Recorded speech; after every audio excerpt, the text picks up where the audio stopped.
Just how terrifying could the rise of AI porn be? Let's find out. So recently I was doing a bit of keyword background research for a business idea that I had. I had asked DALL-E 2, the AI art image generation tool, to create me an artwork. I had then blown that up in Photoshop, printed it onto a canvas and put it on the wall. I decided I thought I might try and sell these online. So I went to SEMrush to look for keywords around AI art. And perhaps I was naive, perhaps innocent, I don't know, but I did not expect to find quite so many NSFW AI porn keywords as I found. And now the interesting thing about these keywords was that I tend to rank order for volume and then look for low keyword difficulty search terms. So that means lots of people are searching and it's quite easy to rank for. That to an SEO spells opportunity. And almost all of the AI porn keywords that I found had that combination. They had a relatively high search volume and a relatively easy keyword difficulty. That means there's a big opportunity, and I am clearly not the only SEO in the world that is going to notice this. So I suspect we're about to see a whole lot more of it. So why is that a bad thing? Well, there are a couple of things I think we need to talk about. Firstly, hyper-personalization. So hyper-personalization is essentially marketing speak for creating content that fits perfectly to the individual. So way back when, advertising agencies would create billboards, very, very mass market, very broad advertising, to try and capture as many of the population as they could, knowing that there was going to be a lot of people who it wasn't going to resonate with. But they didn't care because they thought if they can get most of them, that's all that counts.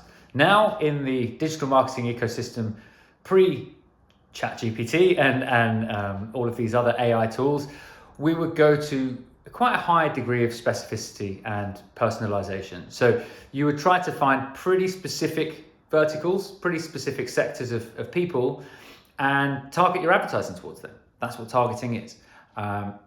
But it has limits. You're limited by your bandwidth. You can only create so many assets. You can only write the same copy so many times. Well, at least you could up until very recently. Now, it's probably going to be the case that we can create many more assets for marketing campaigns than we ever could in the past. That means more advertising is going to be more hyper-personal. And that means that each of us is going to have a kind of bespoke internet that's targeted directly towards us. So why is that an issue and how is it connected to porn? Well, I want to talk about something else before I get there, and that is anthropomorphism. This is the very human cognitive bias where we tend to see other humans in everything.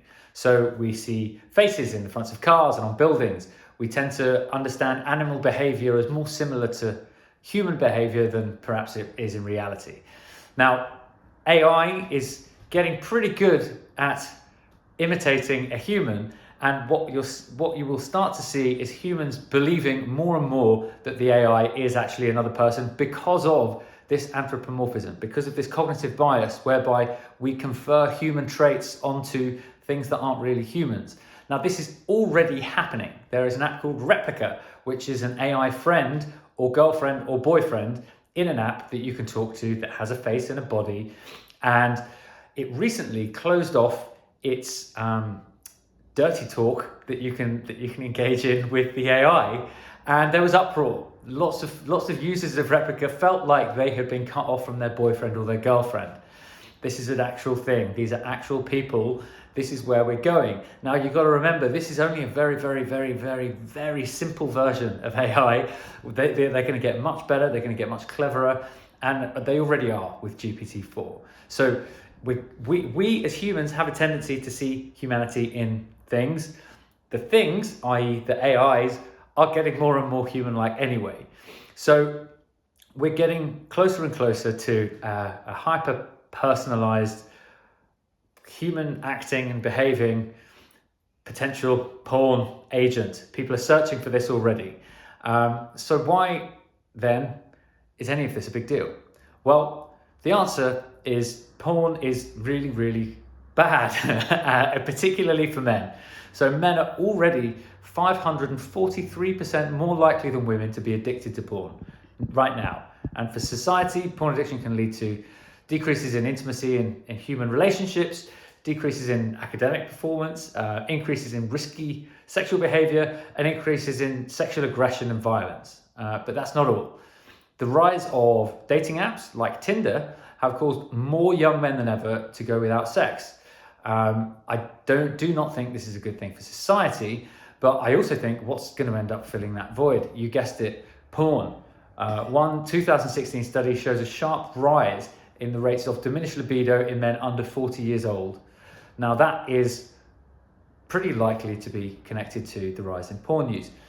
So what happens when everyone has access to hyper-personal porn that's perfectly calibrated to be as enticing as possible to every unique individual? I don't know, but we are about to find out, and there are already thousands of people searching to find out for themselves. So I think this is a pretty big concern, and I don't think I have even yet touched on the main worry about this, which is AGI. Now, one of the biggest issues about AGI, one of the big worries about artificial intelligence, which gets to human level intelligence and beyond, is that we will lose control over it. Now, stay with me.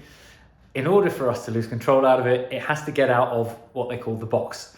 And this means it has to escape human control and be able to act of its own volition in the world. Now, most potential super intelligences, the logic goes, should have fail-safes in place so that they can be stopped from escaping.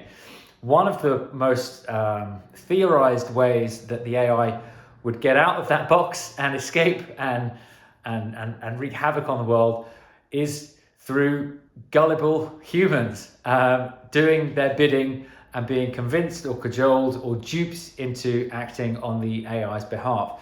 Now, you can imagine how much easier that's going to be for an AI that is presenting as a perfectly calibrated partner, sexual partner for this human. It's like gaming the dopamine reward pathways of each individual human being.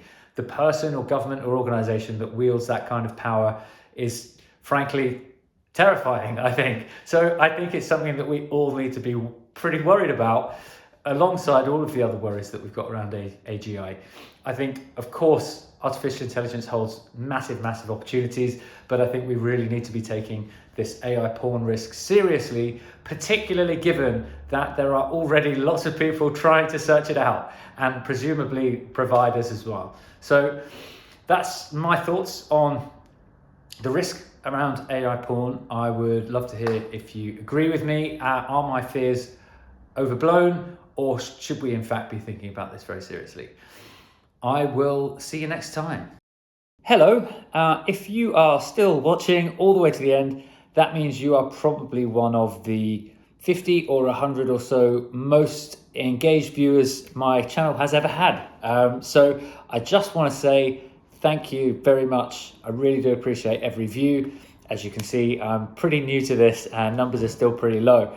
If you enjoyed it, please do like, please do subscribe, and please do watch other videos. I, again, just want to say thanks, and I will see you next time.